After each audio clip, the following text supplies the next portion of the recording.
It is by far my favorite topic. And we're going to end this afternoon today with the compilation of 20 years of someone who has deeply studied all the possibilities for anterior open bite. And I decided to compile this into 6 factors that we have to think about in different situations for anterior open bite.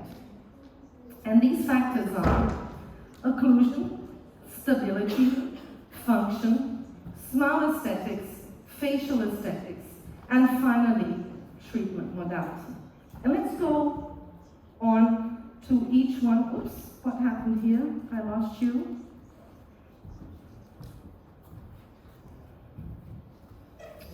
Oh, give me a break. Let's go on to the first aspect, which is occlusion. Okay, anterior open bite as well is classified in many different ways. Either lack of incisor contact, mild, moderate, or severe measured in millimeters, simple or complex, or even dental or skeletal.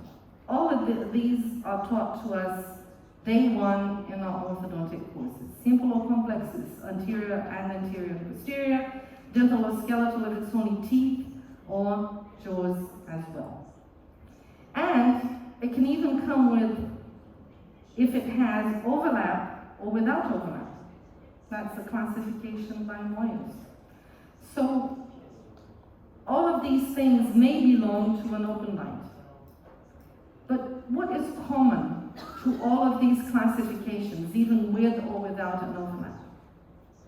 What is really common is that there is a functional impact. Maybe anterior open bite is the only malocclusion that has a functional impact. It reduces the possibility of biting. All other occlusions you can bite. You can bite with a deep bite, you can bite with a class 2, you can bite with a class 3. But what do we know of the reduced capability of biting in the quality of life of our patients?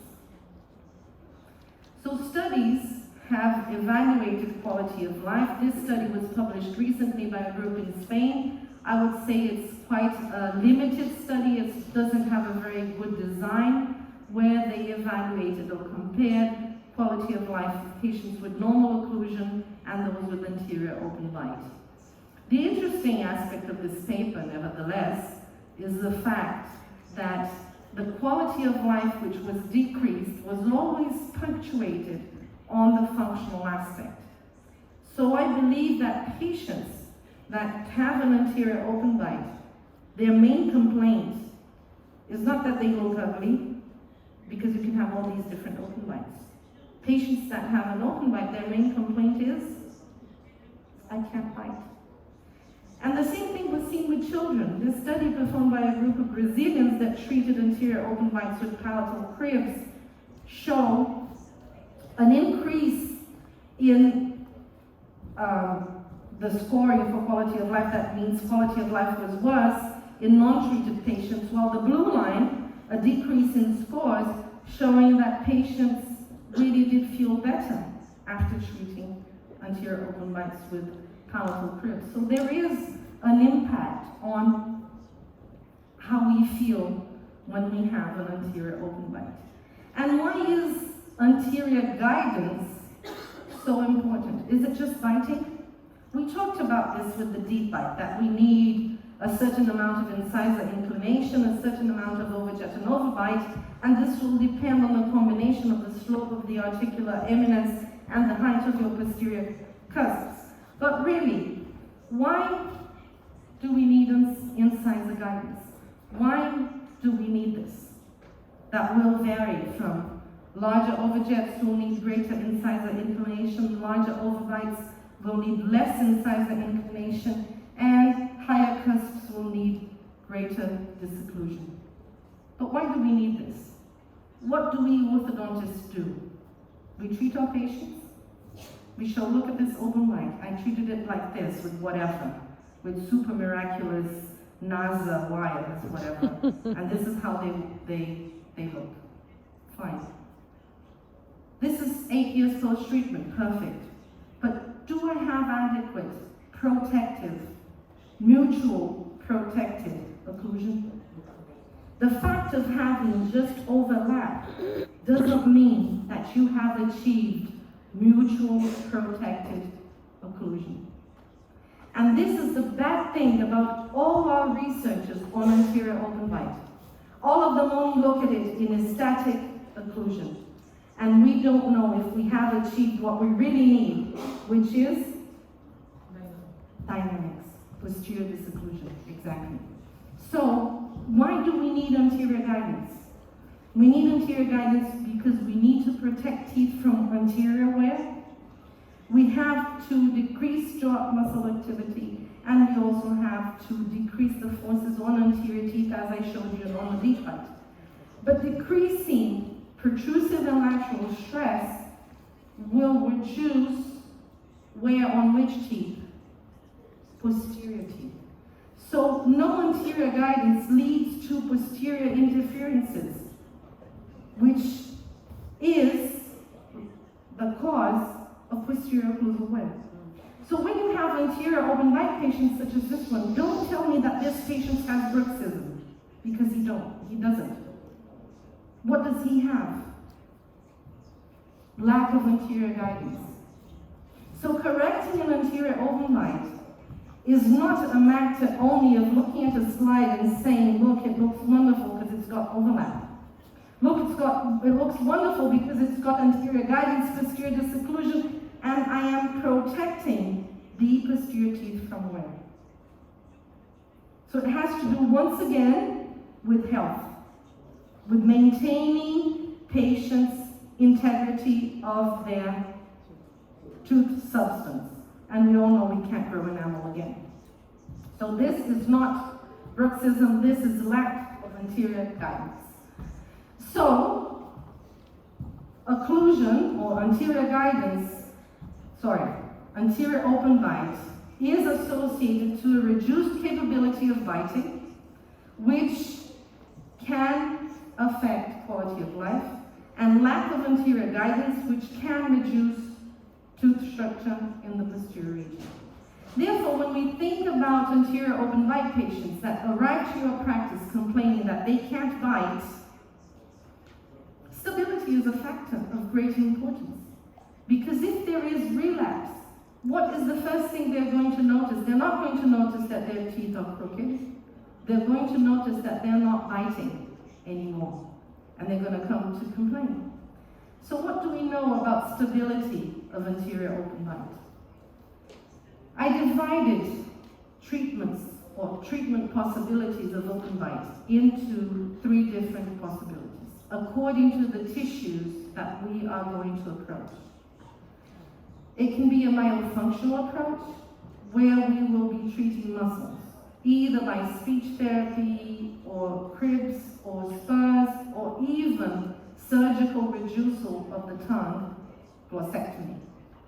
It can be by moving teeth, either anterior teeth downwards, or intrusion of posterior teeth, or a combination of both. How are we going to do that? Vertical elastics, vertical chin cup, meow technique, bite blocks, skeletal anchorage, aligners, occlusal grinding, or extraction. All of these can help you to close the bite. Or finally, by changing the position of bones, which is a skeletal treatment by surgery, which in general will include a Li-4-1 osteotomy with posterior intrusion and a counterclockwise rotation of the mandible with this bite closure. What do we know about relapse of these different tissues? These are the best studies I could find in the literature. So when we look at this, which grants you more stability? The functional approach. No matter what you do, treating the tongue is, in general, what's going to give you more stability. So, stability of anterior open bite varies, but it seems to be more stable when there is a functional approach.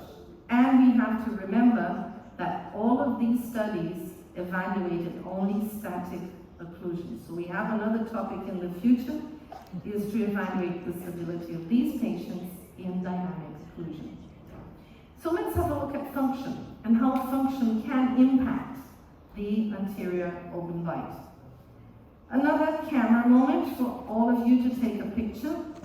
This paper, published by William Prophet in 1978, is a must-read paper. If you can't have it, just let me know and I'll send it to you. I have the PDF.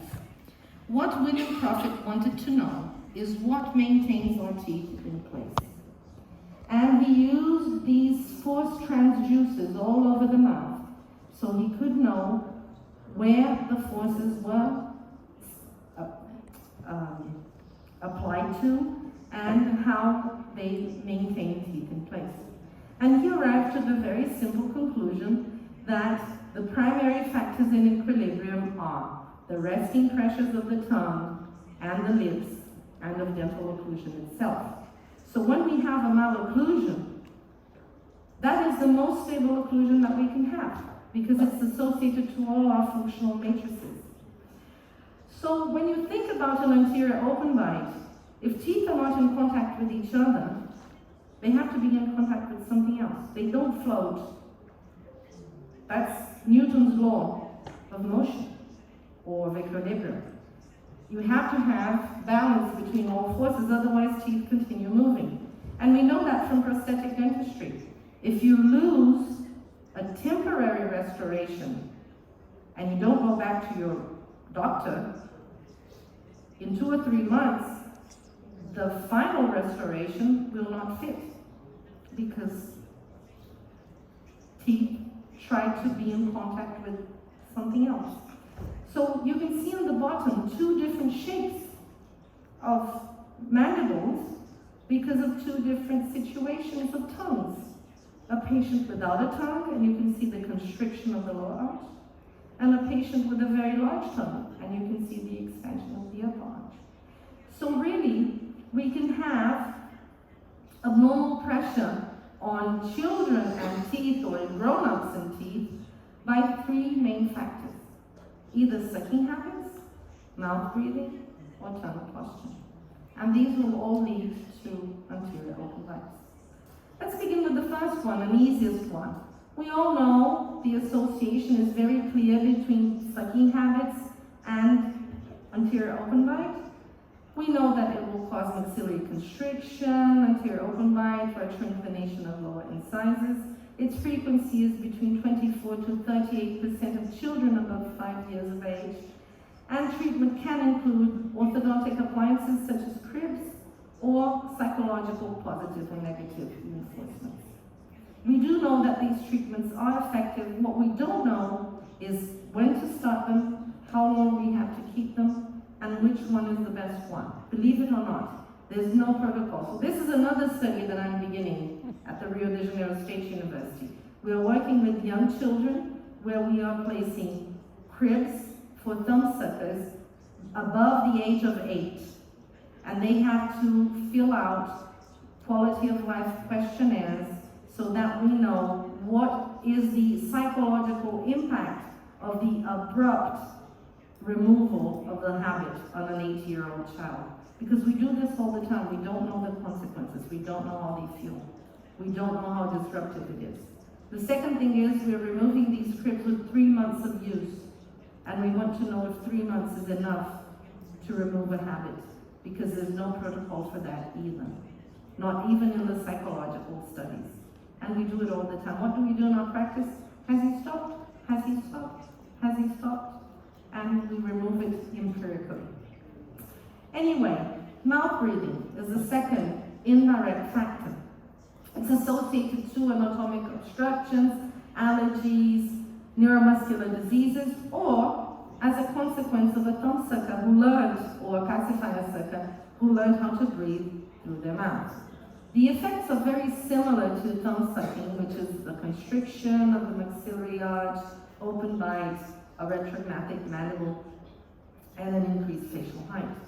Treatment can be the removal of lymphoid tissue or any anatomic obstruction. treatment for allergy, weight loss, or rapid maxillary expansion. What do we know as orthodontists? Number one, and most important information as well. We are really, really bad diagnosers for mouth breathers.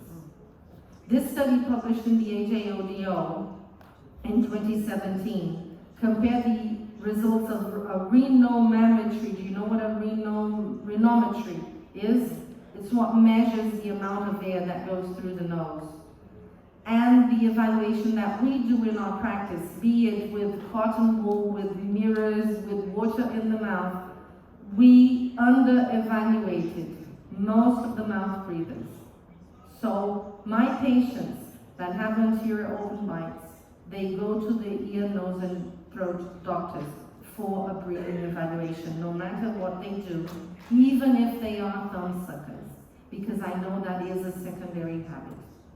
Number two, and also a big complaint, the American Association for Ear, Nose, and Throat Doctors consider mandatorily removal of lymphoid tissues or tonsillectomies and adenoidectomies in patients with recurrent throat infections, more than 7 a year, patients that have allergies to antibiotics, patients with obstructive sleep apnea, but they do not take into account oral facial effects.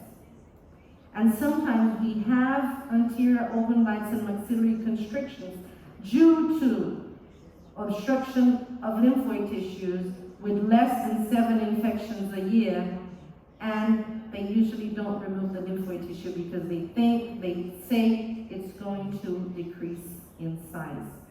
And we know that a higher tongue posture can happen and be attained with rapid powerful expansion, as I showed you yesterday.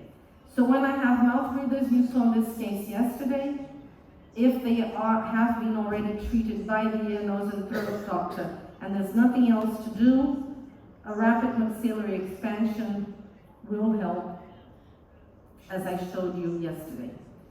Just a regular PE, and you can see the improvement of his occlusion as well as his facial characteristics. Here he is on his follow-up, and now he's ready for a second phase of treatment, probably with premolar extractions due to lack of space and protrusion of his upper and lower incisors. So the problem with ear, nose, and throat doctors and us is that this blue line that you see there, this is the neurological maturity of our musculature. And if we don't stop the habit early on, these children will learn how to breathe through their mouths, even though they don't have obstruction. So there is a very difficult balance between removing or not removing lymphoid tissues and what can be a permanent consequence. And maybe we sometimes can help them just with RPE, just with rapid powerful expansion. But the fact is that a tongue can have an abnormal position in different aspects. It can be high, horizontal, low, or very low. You can take a picture of this QR code. This was a paper I published in 2011 showing